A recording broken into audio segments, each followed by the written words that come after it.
So don't mind the wind. We had like a nice week of like regular weather, and now we're back to, I don't know, 50 degrees and 50-mile-an-hour winds. So love it. What we're doing this past week and what we're finishing up today is laying black plastic. And as you can see in the field behind me, we have already laid some. I ran out of some room in this section, so I got to prep one more section to lay the rest of it. Again, sometimes your measurements on paper don't equal the field. It's just, it is what it is. Stuff happens.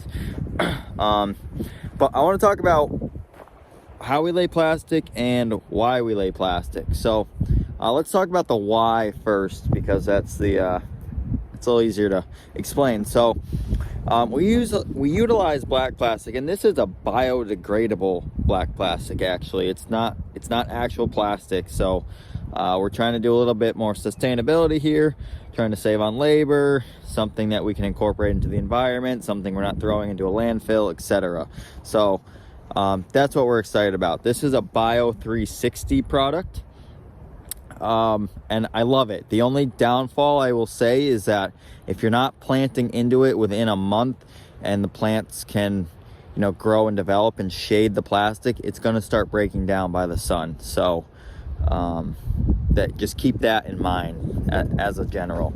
First reason we use this is to, one, trap moisture and hold heat in the ground, to help heat the ground more. Number two is for weed suppression services, if you will. So what we'll do is we'll plant directly in here, and we'll have a small hole to weed instead of a whole bed width to weed. So those are cool things to think about. So you kind of get two benefits here. And the third benefit I like about this is that, yes, this plastic is a little bit more, but it still pays for itself over having to get a crew out here, rip it all up at the end of the season, get all the plant debris out of it. You know, virtually all we're doing is we're ripping the drip tape out of the ground and we're harrowing this in, and that is it. So it really saves a lot of time, and it's really, really crucial and awesome. So that's that. I want to talk a little bit about the plastic layer today, because in our last use we weren't utilizing it for everything, and now we're utilizing it for all its purposes.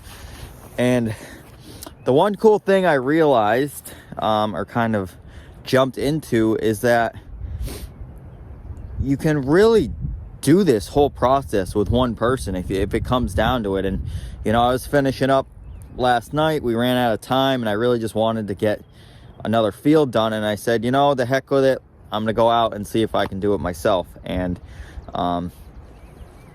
yeah, things faster with, you know, more hands, obviously, but honestly, I laid this whole field myself right behind me. There's only like 15 rows here at 200 feet, so it's nothing crazy. But I laid this whole field myself in probably, I don't know, an hour, if that. And that's getting on and off the tractor and doing all the processes I'm going to talk to you about right now.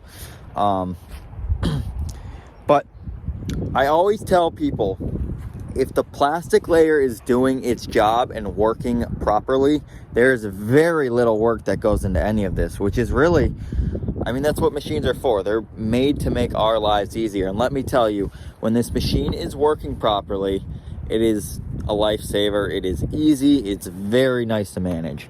So yeah, let's jump into it. So the first thing we have here is the plastic itself. So this sits on two rollers, and what it does is it goes down underneath and it rolls on this other roller right here. And once you get in the ground, that'll create the tension on it, and it will hold that down once the soil hits over it, and just you go on your way. So that's the first step, getting the plastic on it. And there's a proper way to put the plastic through these rollers. There's little pictures on the side of this unit right here that shows you how that works. We always do this stuff in the wind. It's just how it goes. It's like, I don't know, it's like a ritual or something. Like anything that you deal with blowing material, it's automatically windy. I think it's just part of farming. but it makes it more fun, right? The other thing we have here are these gauge wheels that pick up and down. And what these are used for is they hold the plastic down as it gets pulled off the roll. So it holds the plastic next to the raised bed. And if you look right over here, you can see kind of how there's an indentation in there. And that's the raised bed. It makes about a 3 or 4 inch raised bed. So these wheels will hold the plastic at the edge of the bed. And then what happens next is this coulter system right here, these spin and they throw soil against this. And what that does is it picks up soil and throws it against this and drops it right on the edge of the plastic. So you see it right here. You know, this plastic is buried down, and actually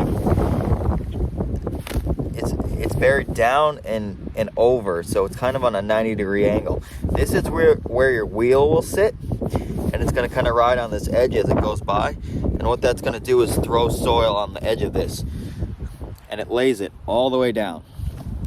So that's the main gist of the plastic layer. Now I want to talk about a couple cool features that this plastic layer has that we really like to utilize.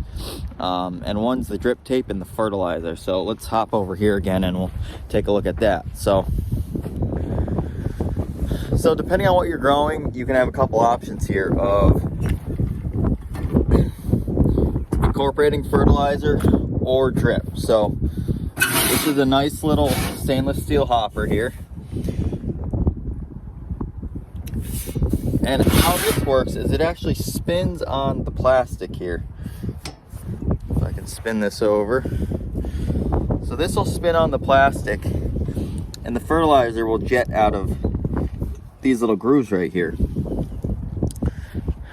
And how that works is once the plastic gets pulled through the ground, that little wheel will sit, and as the roll rolls, the wheel will roll. And what that is doing is dropping fertilizer right into your bed. I think this will do like 30 pounds per 1,000 foot length, or 30 to 50 pounds depending on the granulation of your fertilizer, which this is really cool. So I mean, depending on the crops you're growing, they might need more fertilizer or more amendments for growing. So you got a couple options here. You can either go through and broadcast that excess, or you can put it through your drip system.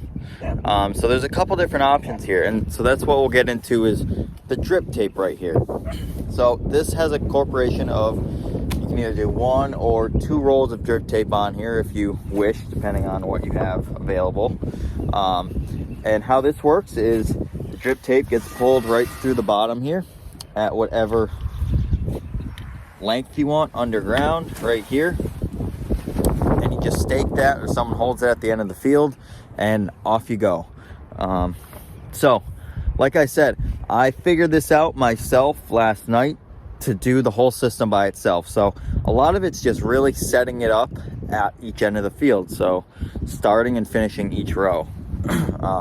And that's what's really crucial about it. And you know, having nice prepped fields, having nice fluffy soil, having a machine set up properly, doing all those things ahead of time is just going to make for a simple flow of this. You know, if your machine's new, it's obviously probably not set up exactly how it needs to be for your field conditions. So when you do jump into a field, I like to do a couple passes without any plastic just to see how it's all working and do your adjustments then, because dealing with plastic that's, you know, doesn't cover, or, you know, half covers, or just kind of pulls out because it's not getting covered, it's a hassle, it's a pain in the butt, it can rip easier. So I've learned over the years that adjusting it ahead of time before you even have plastic in it just makes a world of difference. So I'd highly recommend that. The other cool feature with this is that this plastic layer can lay 3-foot plastic and 4-foot plastic, and that'll give you different lengths of or different widths of your actual bed. So this out here is the wider stuff, and in our previous video you'll see like a narrower plastic. That's 3 foot, which you're probably getting like a foot or foot and a half of actual bed width, where this one you're probably getting 2.5, 3 feet, probably closer to 2.5 feet. So just a lot of different options here, a lot of cool different things you can do with it. So yeah, we're gonna go finish up our plastic for the early spring season that we need, and we're gonna get to it. One more big thing I like to explain or talk about with this is that if you are laying plastic, you want to do this when your soil is more saturated with moisture, so that plastic can start heating up the actual ground and holding that moisture and kind of acting like a sauna under there. If you lay plastic with no moisture underneath, it has no way to really gain much moisture, because you've obviously covered it from the outside elements. So laying it with moisture is really crucial. That's a good tip to learn.